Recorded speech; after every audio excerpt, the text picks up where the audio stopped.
Hiya and welcome back to episode 34 of the Stellium Astrology Podcast. 34 episodes already. I can't actually believe it. I'm just one of those people that's life just amazes me. I just kind of silly little things in life I just get totally excited about, and one of them being that I'm on episode 34 of my podcast already. I can't quite believe that I've gone that far down the line.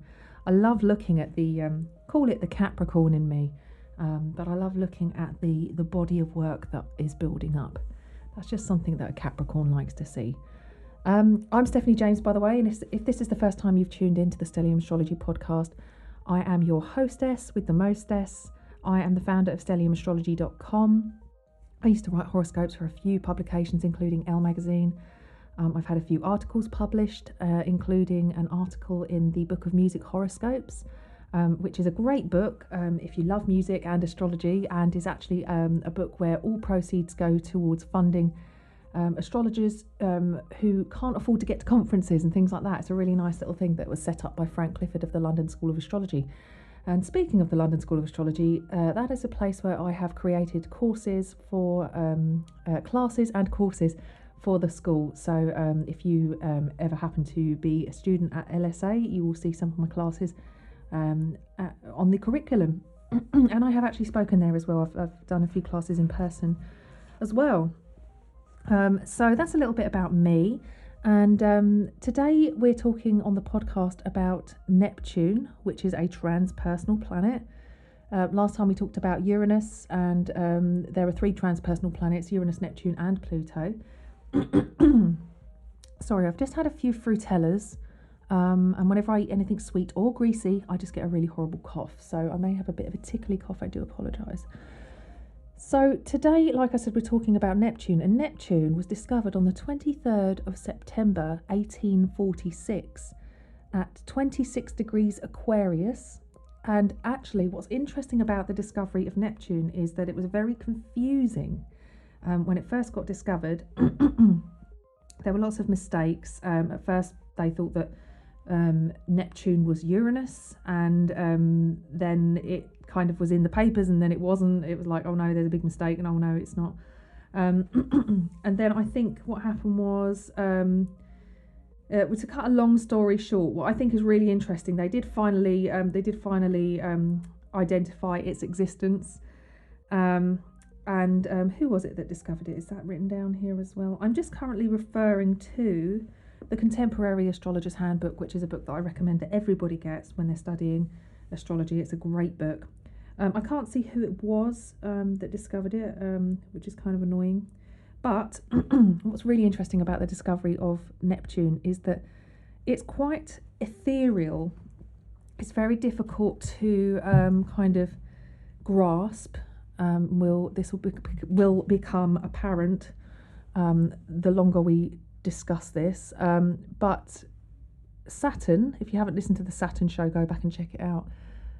Saturn has a real manifesting ability about it, and what Saturn does is it can crystallize things and clarify. When Saturn and Neptune get together, it clarifies.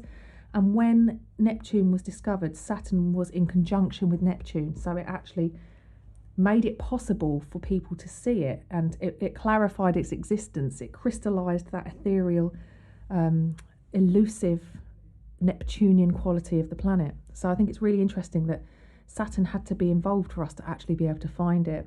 I think that's a very interesting, very, very great example of quite how good manifesting quality Saturn has, and quite how clarifying it can be, particularly against a planet like Neptune.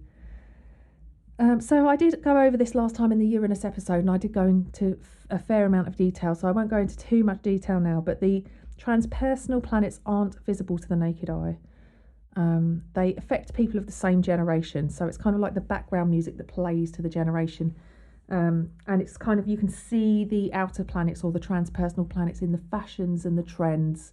I'm not talking about those little fashions and trends that are like around for a little while, like maybe things like those bracelets that it was like a metal thing you'd snap around your wrist, or little passing fads. I'm talking more the bigger fashions that carry through. Like, I think at the moment, Neptune in Pisces. Now, here's somebody who's, I talk about her a lot actually, Billie Eilish. She's having Neptune cross her ascendant.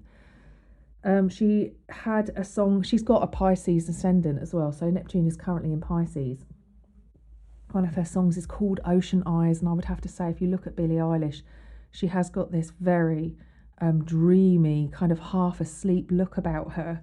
And the other thing she's got is these kind of weird eyebrows, like one's kind of like normal and the other one's sort of a bit spiky and a bit like unkempt. And I feel that's very Piscean looking. Not saying that all Pisces like have like these really crazy eyebrows, but just Aries is a sign that is known for like having quite, you can usually see an Aries has quite prominent eyebrows in a sense, because the top of the head is ruled by Aries. But with Neptune in Pisces, I think you can almost see this sense of I don't know, like her eyebrows are not matching, so they're a little bit chaotic, and she's got this Pisces ascendant. I just get this real sense of like, you know, it's a little bit chaotic, and eyebrows have been very much going through some kind of weird transformative fashionable thing. I don't know if any of you are big on Instagram, but I do like to go on there. I always end up looking at like makeup tutorials and stuff like that, and there's a lot of people with like, it started off with like really thick bold eyebrows. At one point eyebrows were connecting in the middle almost and looked a bit like Helga from Hey Arnold, and now it's kind of got to the point where everybody is like probably putting like lots of grease on their face or something, or gel, I don't really know what they're doing, and they're brushing their eyebrows up so that it just looks like they're sticking up almost. And I know that Aries is really a sign that's connected to like the top of the head and the eyebrows, but I really feel like the eyebrow fashion is to do with Pisces. I really do. It just feels like it's almost like the craziness before they get tidied up when we go back into Aries again, when Neptune goes into Aries.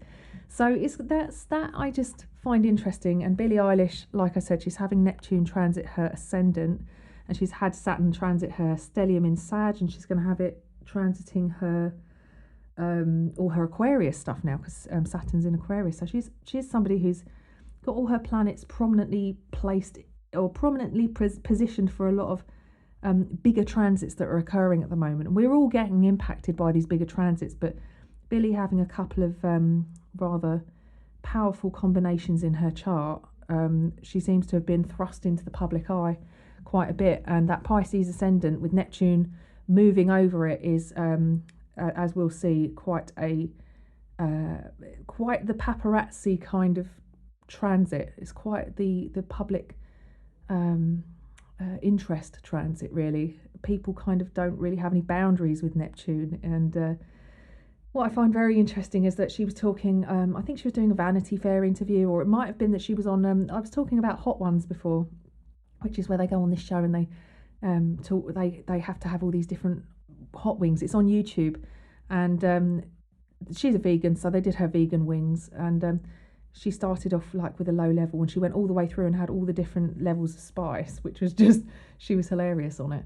And she talked about how she just doesn't really wear her jewellery anymore at gigs or anything, because she puts her hand out into a crowd, and then when she pulls her hand back, all her jewellery's gone, and she has to be really careful, because if she puts her hand out, people try and pull her in, and it's almost like this consuming wave of that Neptunian quality, which just wants to engulf and envelop the person having that transit. And with Billie, it's going over her ascendant, so she is the commodity, the desired commodity, which is being swallowed up by these Neptunian crowds, these waves of people who are just obsessed with her.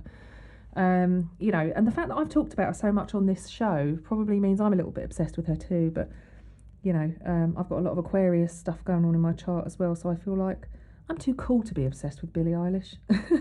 I'm not, though, clearly, because I am obsessed with her. I just find her, I think anybody that is thrust to stardom in such a way is always going to be a fascinating case study.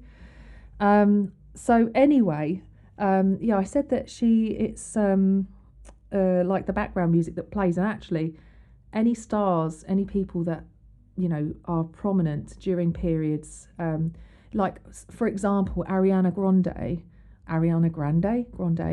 She has, I think she has Uranus Neptune rising in Capricorn, and when I think that the Manchester bombings happened, I think she had Pluto on her ascendant as well, and suddenly, to have those three transpersonal planets all come together, and she was already a transpersonal outer planet person, it thrust her into like a level of recognition that probably, I mean, she was already super famous, but she became a household name because of that in all over the world. It wasn't just like, something terrible happened in Manchester, and she was just well known in England. She was already big, but she became propelled to another level of recognition that was just, separates her from any kind of reality or relatability.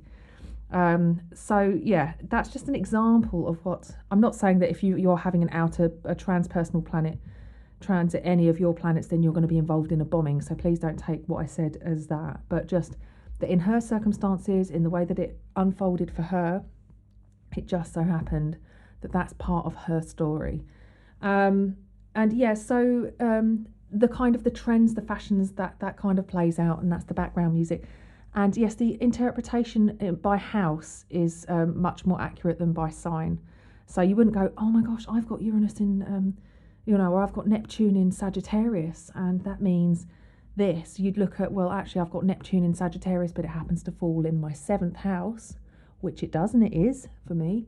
And then you'd look at the 7th house and you go, oh, well, Neptune, that unbounded, dreamy, unrealistic quality in the house of relationships. Quite possible that you're not very practically aligned in relationships. Maybe you are attracted to people who are a little bit unboundaried, or maybe you are a bit unboundaried in relationships. That kind of thing. Rather than necessarily looking at the Sagittarius will give it some sort of added dimension for you to interpret. Of course it will. But, to start out with the basics, it's definitely easier to look at it by the house. The transpersonal planets are kind of, they're considered the gods of change. Like each of them is a kind of transit that just happens. We all go through them, and they do instigate change in some way. Like sometimes you have supportive transits that kind of encourage you on your way. But sometimes with these bigger, larger transpersonal planets transiting your chart, change is instigated, and it can be involving other people, or it can just be inner change. But it's very much a case of, if you didn't have these kind of things, your life would just plateau and it would just be one long, boring existence. The change is brought in for us to grow and develop. And that really is kind of part of the life journey, isn't it? Of becoming human, becoming who we are, growing into our sun and away from our moon, with all of these amazing transpersonal and personal and social impacts through the chart and through life. But yeah, they all relate to universal truths as well, which is interesting with the transpersonal planets. There's an element of truth with all of them, or an element with a relationship with the truth, I find. They all seem to relate, the transpersonal planets all seem to relate with undoing Saturn in some way. The antithesis of Saturn, like before I said, with Uranus, it kind of shatters Saturn.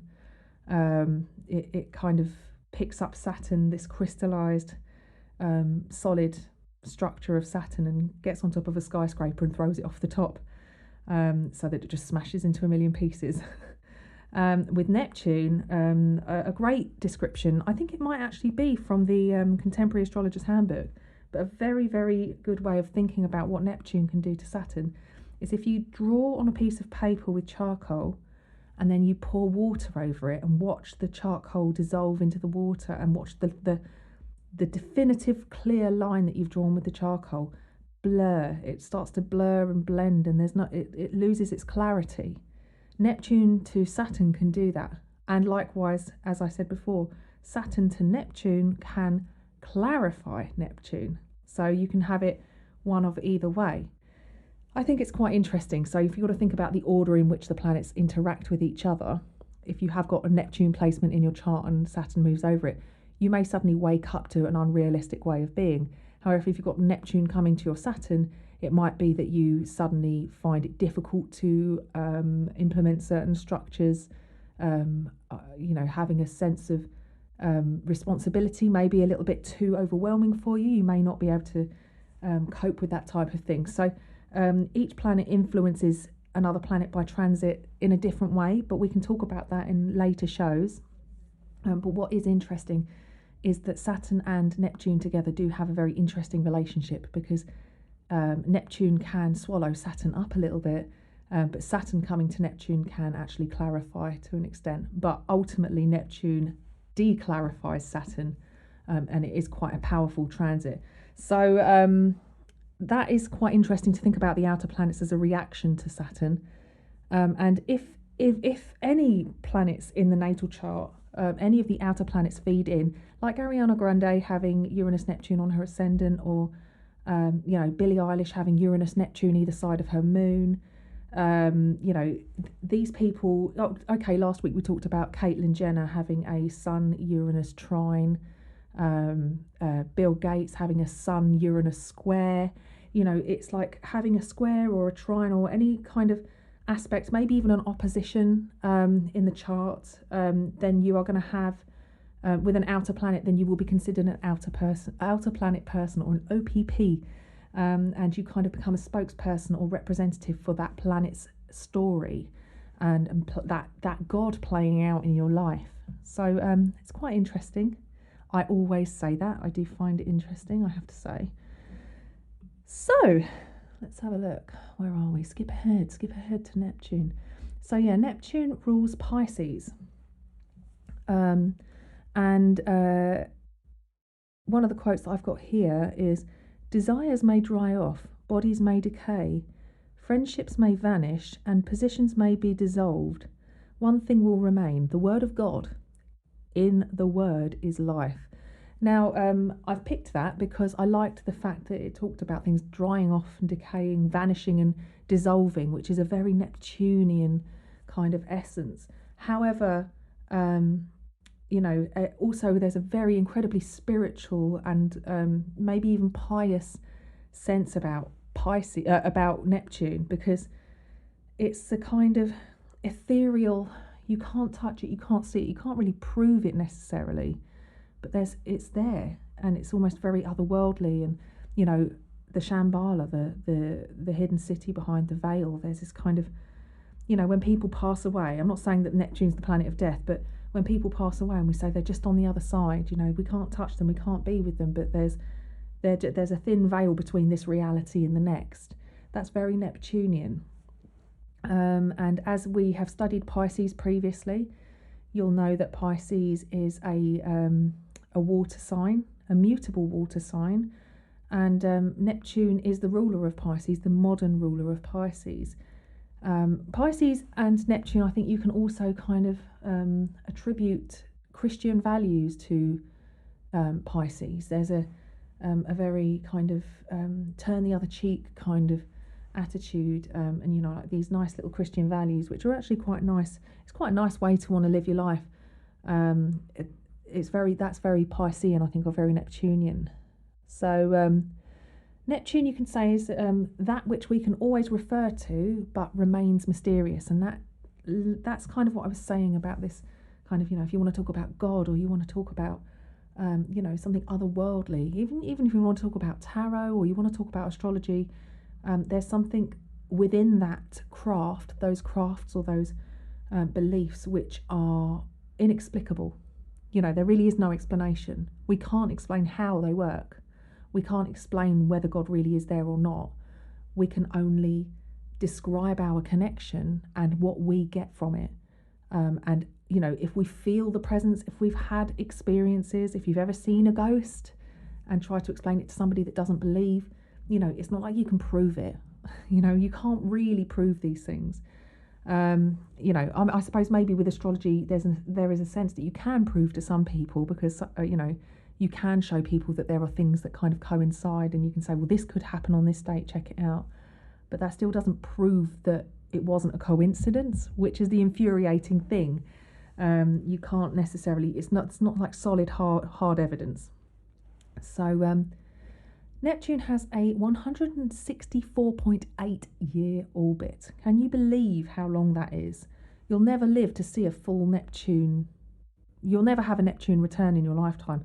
None of us will, unless we get, I don't know, like Futurama, get our heads put in jars and like continue to live on, like Richard Nixon and the Beastie Boys and all that live with their heads in jars in Futurama. So it takes 14 years per zodiac sign. It's a long time. It's a very long time. And around midlife, I'm doing a lot of I'm really interested in midlife transits at the moment. I was talking last time about the Uranus opposition, or the half Uranus transit, which is at the age of 42. And I did find somewhere, let's have a quick look and see if I can find the information I was looking for. Around 40 to 41, so about the same age as the Uranus opposition, you have the Neptune square Neptune transit. So it's almost like you can think that if Uranus can be doing its half transit when you get to about the age of 42, and Neptune is square Neptune at about the age of 40 to 41, that Neptune takes twice as long as Uranus to orbit. And I think that with Pluto, it's about the same. It takes even a bit longer to do. It's slightly longer, but it seems to be that the outer planets, you've got Uranus, and then double that time you've got Neptune, and then double that time and you've got Pluto. So it's quite interesting how these things work out in a kind of sacred geometry, mathematical dance of the spheres. Perhaps that's what the back in the Pythagorean kind of mathematical romantic way of viewing the universe and the way that it was created, and the beauty and octaves in music and stuff like that. It's part of perhaps the numerical mystery of the universe, perhaps. I don't know. That fascinates me. I just love that. I really find it beautiful and interesting. But I'm so crap at maths, so I can't really explore it in that way. I tell you what is interesting though, if you're interested in just coincidental synchronicities and numbers and how things kind of unfold in a mathematical way accidentally on purpose. There's a guy that I used to interview on my old radio show called Scott Onstott. I think we spoke to him twice actually.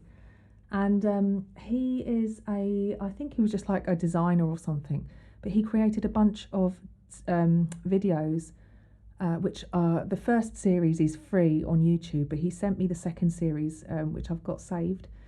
But it's not for sharing, I'm afraid. I think you'd have to buy the second series. But the first series is called Secrets in Plain Sight, and it's so interesting. It's so interesting. You should definitely check it out. It's free to watch. I think there's about 24 videos or something, and they're all about 10 minutes long. And it just talks about the sacred numbers and distances between things, and just this kind of magical, coincidental, synchronistic thing that can occur through architecture and design and street layouts, and just some of the points on the globe, like Stonehenge to Egypt, where they kind of have these obviously clear energy resonances or something. It's so fascinating if you're interested in that kind of thing. But we will get back to Neptune. I think that Neptune is a planet that kind of indicates a sense of synchronicity. So I think that that's not totally off our off our target. But here we have some explanations for what a Neptune square Neptune transit could be like. So it says here that you'd have to slow down physically and mentally. The best thing to do is to stay away from drugs and drink. And it could be tempting to maybe get involved in that kind of thing, because Neptune is a planet that is tempts us into self-sabotaging behaviours. I think to relinquish control is something that we would need to do.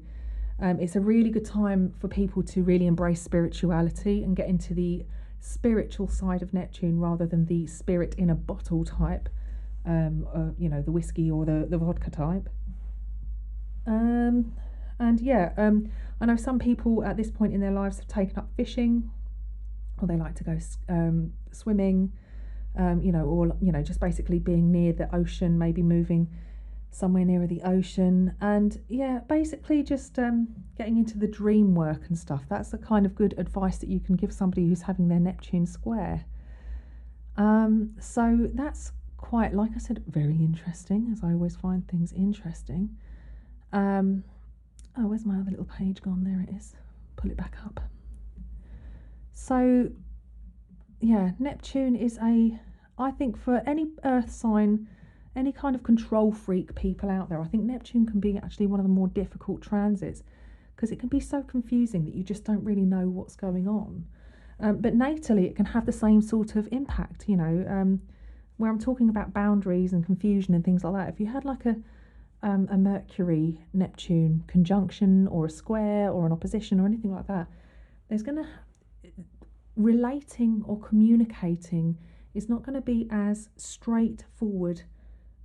It will definitely be much more poetic, and it will dance around a bit, and you may be more inclined to be to communicate through poetry or music, as opposed to if you just had like Mercury standalone, or if you had it in conjunction with Saturn or square Saturn or something, it might be a bit more straight talking, a bit more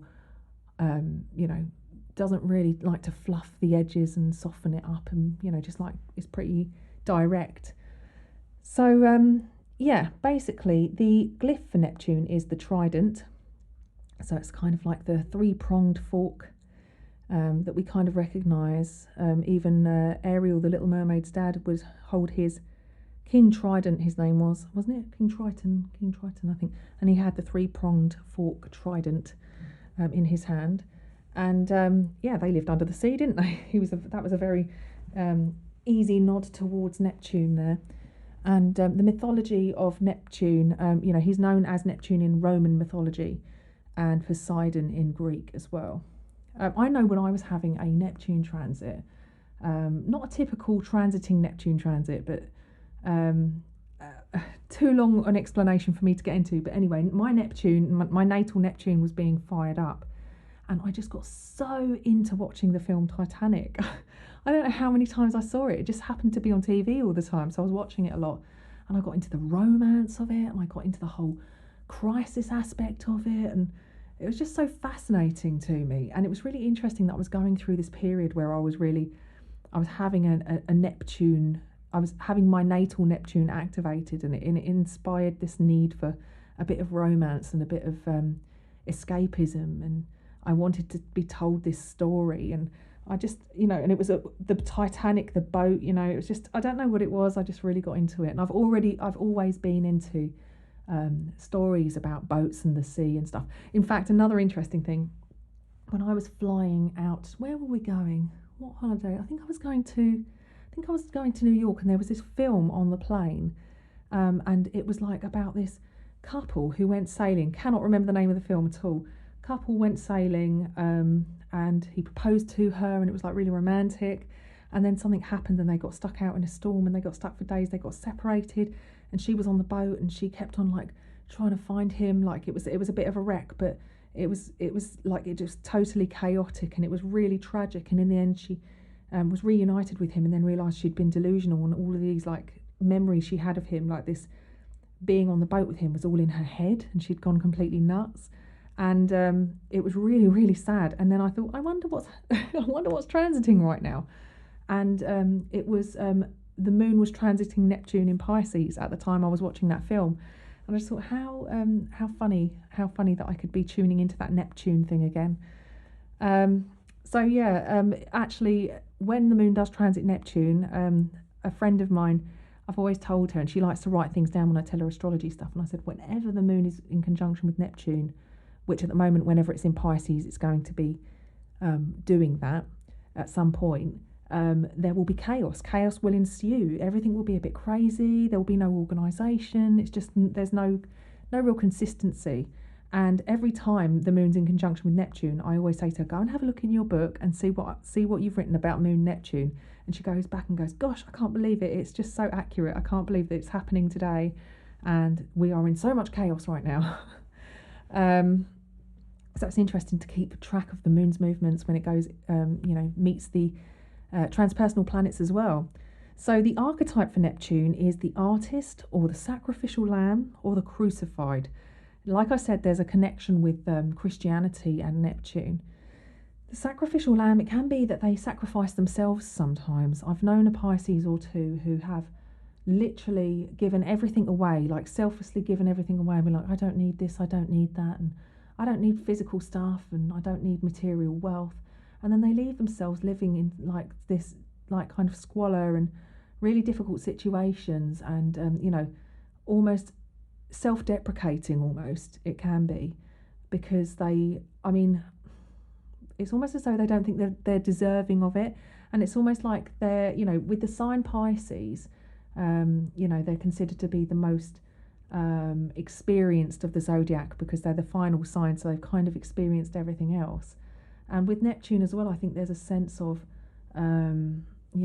they've kind of, they long to escape. There's a real element of escapism about Neptune, and about this longing to return to the collective essence, the kind of the ocean, that drip in the ocean. We are but a drip of water in the ocean. That Piscean Neptunian longing. This world is not a Neptune friendly world. Maybe some other countries might be a bit different, but definitely where I am in the UK and possibly in the US, I don't know about that really. I think that academic subjects are being pushed which promote an anti-Neptunian kind of edge. Even music classes are all about the structure of music and kind of creating something in accordance with a rule book of what's acceptable for music. And there is a sense of organisation about music. I suppose jazz goes against that. I think you could say jazz is almost Uranian or Neptunian in its way. But actually, there's no real promotion of like true freedom of creativity. I mean, there are in some areas of life, but even then you've got to have a good head on your shoulders and know how to navigate the world, make money out of things and be a bit of a businessman about it. So if you're a true Neptunian, you can find yourself getting completely and utterly swept away with the wave of, whatever you're doing is really in tune with like the public pulse, and then you find yourself abused, taken advantage of, and eventually come out of it with nothing to show for it, no money, and all you've got is like the memories of the heights that you reached because you just didn't have that ability to organise the material aspect of it all. I'd love to know if you guys out there are Pisceans and can relate to any of this kind of difficulty with material world, or difficulty with material reality. There's plenty of people out there who will have like a Sun-Neptune conjunction, or Sun-Neptune squares or trines.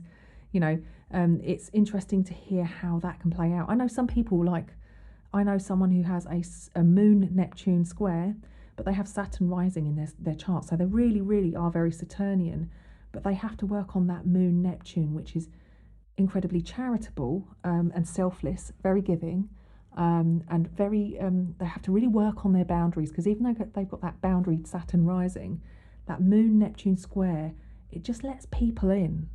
If there's a little crack somewhere, people will just get in, and that's the thing with Neptune. It is a very liquid, fluid planet, and if there's a crack, say you're somewhere, an airtight room, for example, if there's a tiny little crack anywhere in like the window or in the doorway, it'll allow stuff in. So if you were trying to have like purified oxygen in this room, and outside there was like a bit of a dangerous gas, that tiny little crack would be letting that dangerous gas in. You can't control that. You have to really seal it up. And this is where anybody who has got Neptune in conjunction with their planets, but particularly if it's in conjunction with your moon, I would say it's really, really important for you to exercise not just your own boundaries, learning when to say no to people, but also your own kind of aura cleansing practice, if you are that way inclined, to really get into the practice of auric hygiene. I think it's very important, just because you need to protect yourself against, it's not just sometimes people coming and taking advantage or overstepping boundaries. Sometimes it can be about you taking on other people's stuff energetically, which can be very exhausting. Moon-Neptune types, I know you know what I'm talking about. Moon-Neptune, any sign that the moon's in, but particularly say if it was in Pisces, you've got Moon-Neptune in Pisces, for example, it's almost like you're as porous as a sponge, and what you come into contact with, you totally soak it up. So if you get in touch with somebody who has had a really negative experience and they're incredibly depressed and they can't look after themselves, it's almost impossible for you to spend time with that person and come away not feeling the way they feel. Whereas somebody who's maybe a moon Saturn could go in and deal with that, or maybe even just Capricorn moon, for example, can go in and they will put their boundaries up and they won't let certain things in, and they'll be able to help that person. They can still empathise. I'm not saying that they're not able to empathise, but there's a difference between being empathic and, allowing yourself to totally absorb everything, So yes, it can be a challenging one, and if there is a little crack anywhere, whatever's outside can seep in. Okay, example, the Titanic. When it hit the iceberg and the water came in, there was no real stopping that. And once that crack is there, it can flood. It can sink you. You can be sunk like a big, massive ship that was unsinkable, apparently, and you can go down. So yeah, you have to practice boundaries with Neptune, because there really aren't any. It's very difficult. Remember that charcoal on the paper? That's your boundary.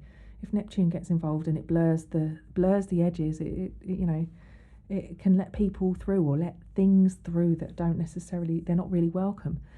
So another thing with Neptune actually is that it can be related to parasites in a way, because it can be kind of invisible things that kind of feed off of you that you're not even aware of. So some people, I think when I had Neptune square my ascendant, still kind of doing it really, it's squaring my ascendant and descendant. There's a sense of, at first I had trouble with certain people who didn't really understand, almost like people that kind of felt like they really were really great mates with me, and I just didn't really know who they were.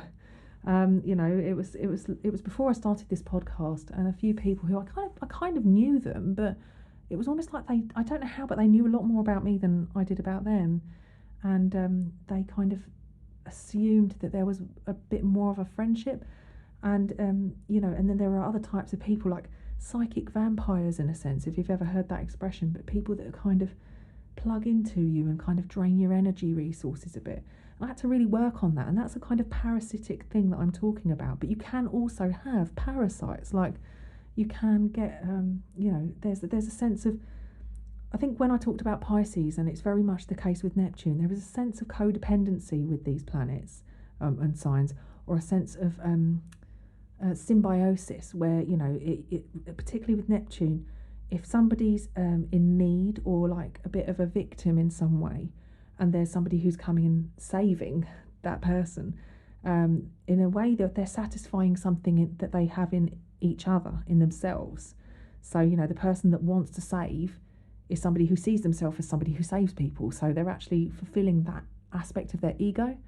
And the person who needs saving, is receiving that care that they feel that they need, rather than facing up to perhaps their own personal responsibilities or holding themselves accountable for certain aspects of their life. So there can be a sense of feeding into, and I know I said this before as well, I always see the yin and the yang. I know that that's a symbol of peace and like integration and stuff, but I sometimes see that as like a symbiosis as well. Like I can kind of almost see it as a codependent kind of plugging into each other. And not that I'm anti-yin yang or anything, but just that image always pops up in my head.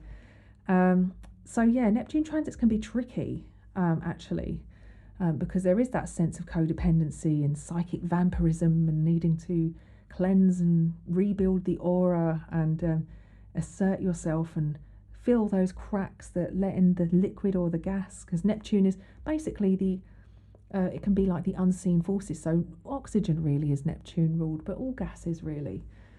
But anything really that's kind of like you can't really see it or feel it, but it's kind of there, it's here, it's helping us to breathe, and atmospheric really, I suppose. And to a fish, what is water? It's like what oxygen is to us humans. There's not a fish swimming around looking at the water, because to them the water is literally their oxygen in a sense, isn't it? So it's interesting. Colours for Neptune are kind of ocean blues. The metal is Neptunium, and the part of the body is the feet, the flippers. Usually Neptunian types do have flippery feet. My sister has a Pisces ascendant, and she has Neptune, I think at 29 Sag, up on her midheaven, very close to him, in fact on the midheaven, and she has got very flippery flat feet. And she loves to swim. She's a total water baby. And yes, parasitic diseases are also associated with Neptune, like I said. So anything where you can have I'm trying to think of things now, parasitic diseases. I'm sure there's people here listening going, oh, I know one, and listing them. Get in touch, please, and tell me, because at the top of my head, I can't really think of anything now. I think I'm thinking of like Macaulay Culkin. He was talking about, was it on the Joe Rogan Experience? He was talking about getting some kind of worms, and he had a parasite, but he also had toxoplasmosis and all of that. So quite interesting. That's an interesting show. Macaulay Culkin is not the kind of person you kind of imagine he would be. You should check him out on that. And yes, as far as being the antithesis of Saturn, Neptune is the urge to escape limitations, whereas Jupiter is about, is kind of like the yes principle, and like the expansion, and not having limits at all, being kind of limitless. Neptune really wants to escape. So it's not, whereas Neptune might be Buzz Lightyear and he just wants to explore limitless existence. Neptune is very much about escapism, really, and resignation, giving up, just had enough kind of thing. So, it's there's a sense of needing to feel at one with the whole with Neptune. So, another quote we have here, and actually we're going to look at this person's chart as well. Yes, the quote is Marilyn Monroe. She has Neptune in the first house, and she says here, people had a habit of looking at me as if I was some kind of mirror instead of a person. They didn't see me, they saw their own lewd thoughts, and then they white masked themselves by calling me the lewd one. That is very Neptune in the first house, Neptune rising. People see almost what they want to. There's a very reflective mirror-like quality about Neptune. And Neptune, like I was saying with Billie Eilish, there's a sense of, the paparazzi, the flashing lights, the being followed. If you can think about what a parasite is, the paparazzi absolutely are parasites too. I'm sorry if anybody is a paparazzi listening to this, but if you think about how they make their money, they follow around celebrities taking photos and selling those pictures. They make their living through that person via, basically pestering them, being a pest. And some celebrities are okay with it and some aren't. But, people like maybe Amy Winehouse, she couldn't go anywhere. If you've ever watched the film, she'd step out and there'd just be cameras flashing like mad. I would go insane. I don't think I could cope with it. Marilyn Monroe, I think, really describes that essence quite well, of this kind of reflective, glamorous silver screen, iconic. The thing about Neptune as well, there's this sense of longevity that never fades. So whereas with Saturn, you've got that crystallizing. If you had Saturn transit your midheaven, you'd have to be careful, because however you were seen, it was going to affect your reputation. But with Neptune, there can be this sense of disgrace, and your Neptune transit can really be associated with being published in big newspapers and having these scandals and things like that. It can be very connected to that, but at the same time there can be a sense of not being able to ever get rid of that kind of scandal, and it always be attached to your name, not in the same way that Saturn might be a permanent kind of mark on your record. Neptune is kind of that thing that you can just never quite shake it off ever again. A little bit like Michael Barrymore. I seem to remember writing an article about Michael Barrymore, and he was a UK entertainer. I'm going to just look up his chart. But he was a UK entertainer who had a pool party, and he at the party, one of his guests had died in the swimming pool. Now let's have a look at him. He has got, where are we? Where's Neptune? So he's got Neptune opposite Mercury. That's what I did. I was writing about Mercury, Neptune for Michael Barrymore. And I don't know when it happened. I'm not sure when the what happened, you know. Oh, there we go. We've got a chart for it. Have we? Oh no, maybe not. I don't know if we've actually got the event that where the person died. It's really sad. But his whole career got completely and utterly, it was just completely and utterly destroyed. He never recovered from it. And there are always question marks over how that person died. Not that anybody thought that he murdered it, but there was a sense of cover up about it, because nobody actually he never really held his hands up and said, "Oh my God, I'm sorry. It was, this happened." It was kind of everybody tried to pass the buck almost as far as that was concerned. So it's quite interesting. Oh, and actually he's got Uranus in his first house as well. So I wonder when that happened. I don't know if it tells you when it happened. I'm not really sure now, but he had a bit of a difficulty with drugs, and he was married in a straight relationship, and then he came out and said that he was actually gay, and they divorced, and so his life kind of, there was always a sense of like there was not always living to his true reality, in a sense. But when it happened, let me see if I can find it in here. I'm just looking because I think that he's got his midheaven is at I think is it 24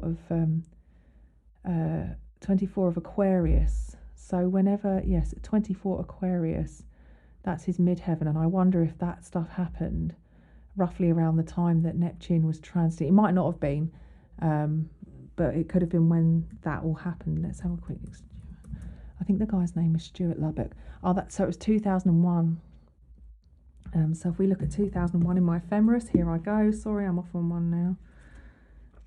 2001. Actually, I think it was in early Aquarius. Oh no, there you go. So Neptune was Uranus. I'm just at July. I just opened it in July.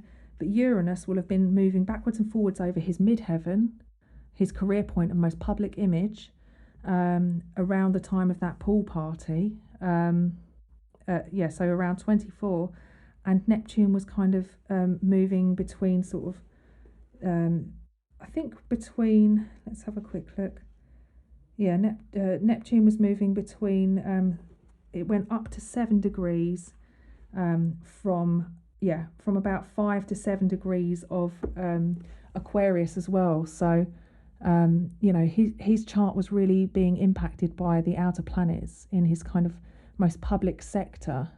And see, what's he got there? He's got Saturn at 9 degrees. He's got Mars at 9 degrees. He's got his moon at 7 degrees Virgo. So, there's certain planets being picked up when that happened. And obviously Neptune has that kind of, it was just it was a game changer for him. His whole career kind of like dived at that point, unsurprisingly, because, something like that, you can't ever really shake that off. Another thing that kind of is quite Neptunian, where I haven't really got all the chart information to really go into it, is if you've ever seen Making a Murderer on Netflix, and the guy, I can't even remember his name now, Stephen Avery, there were so many questions over his credibility and his innocence, and he ended up in prison so many times for a murder that we don't even know if he actually committed, because the police built a story, it's said that the police built a story to frame him, and he was acquitted of the first assault that he was put in prison for. Was it a murder as well? No, it was just an assault initially, and then not long after, the police were going to have to pay out millions of pounds to him because he served many years in prison, and then he got put back in prison for a murder, which he was really connected to this murder. But whether or not he actually committed the murder is another question. But because his reputation had been dragged through the mud, it was just so unclear. When Neptune gets involved, it's almost like damage is done to the reputation, which is just so hard to shake off. And people never know the truth. There'll never be a clear answer. So that's another kind of not so great aspect of Neptune. But other things that are connected to it are like addiction, anxiety, compassion, deception. There's definitely deception involved. I think Martin Bashir, who interviewed Michael Jackson, has a Moon-Neptune conjunction in Scorpio. And to Michael Jackson's face, he was saying, "Oh, you're such a great father, you're so great with children." And then he'd go off and say he made another aspect of the documentary, which was not published, saying that he could see that Michael Jackson was not very good around children, and that, he would say one thing and do another. And with Neptune as well, like I said, with liquids, if there is a crack, if there is a hole, there is a leak. So Neptunian types there's a point where perhaps things kind of unravel, or things leak, or maybe the truth leaks out with Neptune. There's disillusionment. There can be dreams. It can be the planet of ecstasy as well. It can be like spiritual ecstasy, having those amazing experiences. It's considered the higher octave of Venus. There can be manipulation as well. If you think about the way that water works and it kind of fits to the receptacle, there can be a sense of manipulation with Neptune as well. Definitely psychic sensitivity. Like I said, romance, probably very unrealistic romance, particularly any of you out there have got a Venus-Neptune contact in your chart. There's a romanticizing things is part of what you do. Relationships, you can be very impractical in relationships. There's sacrifice. Like I said, they can be themselves the sacrificial lamb. They can have a savior complex. So they can be the victim or the savior. And yeah, very, very sensitive as well. Can be very spiritual. And yeah, there's a sense of never really always having a clear, definitive knowledge of the truth or understanding. Universal love, and often visionaries in a way. It's not all bad. It's not all bad with Neptunian types or with Pisces. They can be incredibly creative. A very close friend of mine is a Pisces. She's got a practical Capricorn moon, but she's a sun Pisces, and she's absolutely lovely. And it's such a compassionate. They're such a compassionate sign, and Neptune can be incredibly compassionate. But there can be, like anything, any of the planets, like anything now these days, we can say really more than anything being black and white. It can almost be like a spectrum. Definitely, I would say 100% with Neptune, it's the planet of spectrum, because there is no definitive, and it's more of a sliding scale. There's definitely more of a, you've got like the kind of the darker, more deceptive aspect of Neptune, the more manipulative side of it, and then you've got like this kind of creative, artistic, spiritual, connected to God type of thing. Then you've got like the unquestionable. Or the questionable, really, and the never really knowing the truth kind of aspect of Neptune, and the idealization aspect, which we can see with some of the people that have this in their chart. But at best, Neptune is really imaginative and inspirational, and it's very sensitive and idealistic, and very compassionate, like I said, and there's a real sense of spiritual completion almost, or like that searching and finding something that really fulfills, but at worst it can be a bit perverse, deceptive, like I said, subversive, self-destructive. That's the worst aspect of Neptune for me. When I see people with strong Neptune and I find them in a self-sabotaging behaviour, I find it really hard to watch. The escapism can be a little bit full on as well, and not really taking responsibility. It can be with some Neptunian types, it just wasn't my fault, I've got nothing to do with it. And sometimes sometimes it's just not what people need to hear.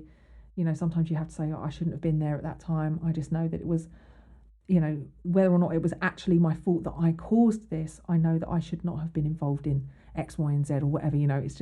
It's that accountability that I think is lacking with Neptune. And yeah, it can be a bit delusional, so it can be very difficult. Let me have a quick look at my little charts now. Somebody who has Neptune in their chart, Neptune rising, is a friend of mine, Laura F. And Laura has got lots of water in her chart. She's got 4 planets in Scorpio, including her sun and her midheaven, but she's got Uranus, Venus and Neptune all in Sagittarius. Like I said, you remember certain generations of people are going to have like Uranus and Neptune in Sag because they were there for a long time. And then she's got Capricorn rising and Neptune sitting on her ascent. So 29 degrees of Sagittarius is Neptune in her chart. And the chart time she has been working with is 11:30 in the UK, born in Camberwell on the 1st of November 1984. So she has always questioned her birth time, always questioned it. And that doesn't surprise me as somebody with Neptune, angular Neptune. So it really is difficult to know whether her birth time is correct. And she does get people come to her and say, like her aunties or things like that, say, actually, no, your mum was wrong. Your birth time is this time. Or, you know, I remember that it was later in the day. And so she's very confused about her birth time. But I think there's sometimes a chart, it's poignant because of the time it's calculated. An initial chart that you have for yourself can still be very poignant. And there's a great book that talks about astrology and the moment of astrology, as opposed to the chart that you've got. It's the moment that you meet the person and the connection that you make with them and the interpretation that comes to you through the symbols, but not necessarily. I mean, this kind of goes against, I think, some people that are very traditional and very purist about astrology, and they're like, no, it's very mathematical and it's very scientific.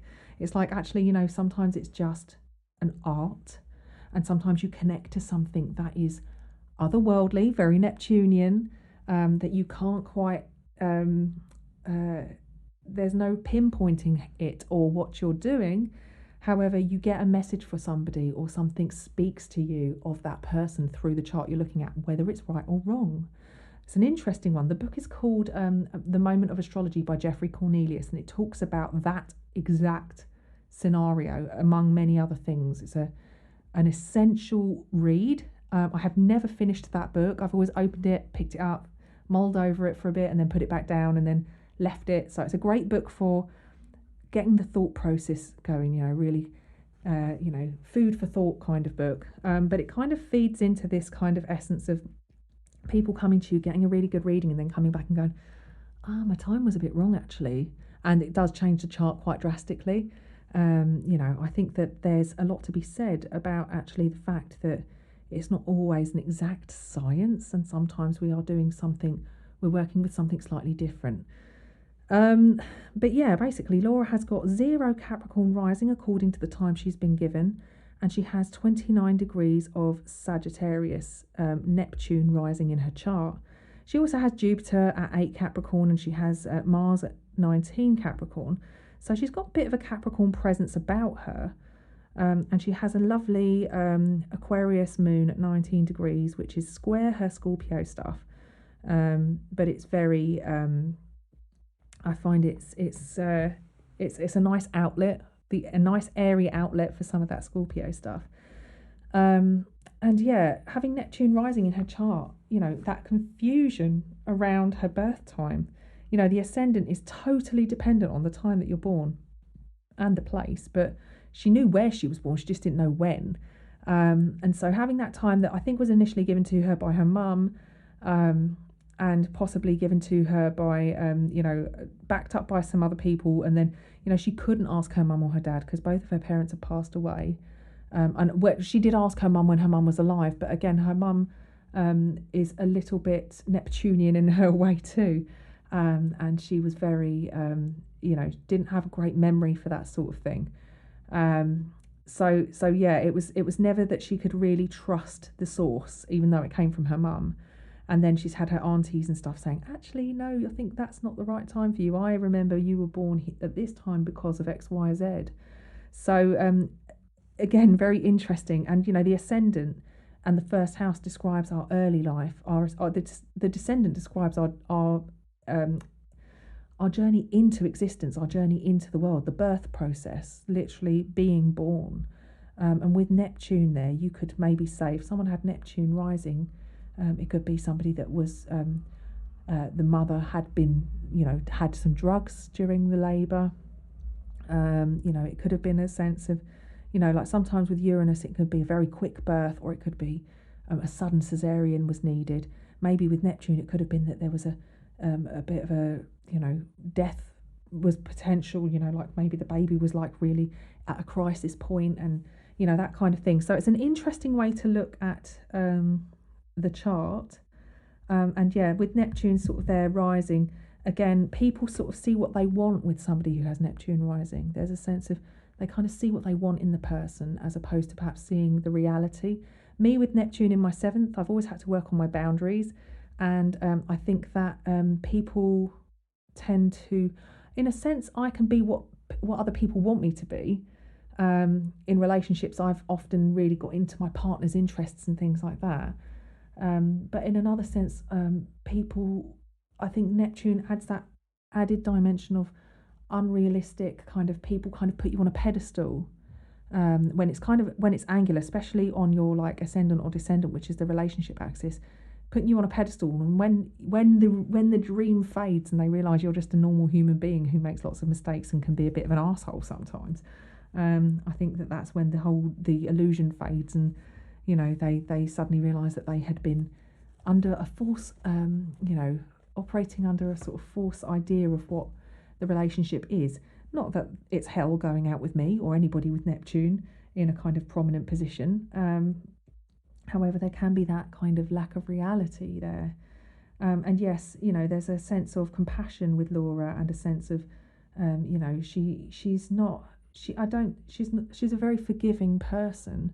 She understands the importance of forgiveness, which is really great considering she's got all that stuff in Scorpio. There can be an incredible grudge with a lot of Scorpio, but she's working with, I think she's working with that Neptune rising and is able to let things go, and she's very logical with that Aquarius moon. She's able to, anything that goes on in that Scorpio stellium is able to be processed through the logic of that Aquarius moon, and though it still feels and it still has emotions, it doesn't hold on to things, the negativity. It kind of it uses that practical ability to process and let things go. But also, you can say that not getting in touch with the feeling aspect of things can also be a bit of a problem. You can overly analyze and be logical about things without actually feeling through life. So there is a drawback with that. However, I think that with so much water in the chart and Neptune rising, I don't think feeling is anything like the question that comes up for Laura. I think that she's just very good at understanding what really is worth really getting emotional and really investing her energy in. And with Mars in Capricorn, Laura, energy investment is definitely something. That's one of the placements that I really love, is Mars in Capricorn. It really understands, if we think of Capricorn as a sign of kind of understanding the importance of what we give our time to, and time being the precious commodity for Capricorn. When you've got Mars there, it's about what is worth my energy. So, all that Scorpio stuff, which is traditionally ruled by Mars. So we would say Mars is the dispositor of her Scorpio stellium. Putting it in Capricorn gives it a very practical outlook, a very good understanding of what's really worth her time and energy. And that Aquarius moon is really good at understanding, breaking it down, working with the more logical aspect of the emotional dimension. But then you've got that lovely little Neptune rising, which is very compassionate. It can be a chameleon. Usually Neptune rising, the eyes are like, you get sucked into the eyes, and Laura has got the most beautiful big blue eyes. Her third house is ruled by Pisces. She's got Pisces on the cusp of the third, which brings Neptune brings that Piscean flavour, the third house, into it for her. So, she may not consider herself to perhaps be particularly much of a writer. I know she absolutely loves music. I think she's quite poetic. We always used to write stories and stuff, like fun little creative stories and stuff. So, she's definitely, I would say, very intelligent girl and very articulate and that kind of thing. So there's a third house communication aspect that's brought into her whole kind of being by Neptune being on the ascendant. Whether or not her time is correct, I guess we'll never know. That's the sad thing. That's the sad truth about Neptune. We never really know what the truth is, because it's so nebulous, and it's just so that it just lacks so much clarity. So actually, let's have a quick look at Marilyn Monroe. Where is she? I thought I called up her chart already. She is here. So she's got Neptune in Leo. Now there's a real sense of glamour about Neptune as well, if I hadn't mentioned, and that's that whole silver screen quality. But she's got Neptune opposite her moon. So she's got moon in Aquarius, just like Laura does. So she's got a moon Neptune opposition. She's also got a Jupiter Neptune opposition as well, because she's got moon Jupiter in Aquarius. And she has Sun Mercury in Gemini as well. I know I've talked about Marilyn before, but I just think that it's interesting that Marilyn has Neptune in the first house, and she did get quite into her drink. I don't know about the drugs. I think she may have done. But yeah, there was, I think one of her final interviews was her, she always looked amazing. She made sure she always looked beautiful, and she had somebody go around and do a recorded interview with her, and they started off talking, and she was okay. And then I think she opened a bottle of champagne and started drinking, and the more she drank, the more bitterness sort of came out, and she just sort of expressed this difficulty perhaps that she had with the way that she was treated by Hollywood. I think she talked about, and certain people and that interview was carried out, I think you can find it on YouTube, and she died like the next, literally, they said that she killed herself, didn't they? So there's all these questions around whether or not she actually killed herself, or whether she was killed. There's just so many questions around it. And she was having an affair with the president, and she started to be, she was very inconsistent when she was turning up for filming. She used to infuriate her co-stars, because she was a bit of a diva. And she's got Mars and Uranus in Pisces as well, Marilyn does. So she has got, a few planets which are disposited by Neptune, ruled by Neptune in Leo. So she obviously has got this, artistic acting quality, and this Neptune rising, Neptune affecting her image. Now she is seen as like one of the most attractive women that ever was. She's really kind of, her image has outlived anything that is, she's still seen now as one of the most beautiful women ever. One of my friends, he has pictures of Marilyn up, and he's just like, she is just so beautiful. Like, there's this like element of Neptunian sort of silver screen glamour that just never dies. And I think that Marilyn kind of embodies that. So she's a really interesting one. Go and have a look at her chart. And another person who I thought I'd just throw in the mix for you, just because I thought that she's interesting and we don't have to go into great detail, is Amy Winehouse. And I know we've talked about Amy before. Another Sun Mercury, and she has got Moon Neptune. Her Moon's in Capricorn and her Neptune's in Sag, another person of that generation. And it also is in her 7th house. So Amy has got Gemini rising, and unfortunately for Amy, the only two planets above the horizon for Amy are her Moon and Neptune. And those are the things that we most knew about her, was kind of like her relationship with her partners, in the 7th house, the relationship area. Aside from her musical talent, which, Neptune can be about that poetic ability to kind of relate, but she also had that sense of sadness and helplessness in her music. But she also had the drug problem and the drink problem as well, which was just a tremendously sad story. Such a great film to watch. I've only seen one of them. I know there's a couple about her life, but I saw the one that was kind of not so favourable towards her dad.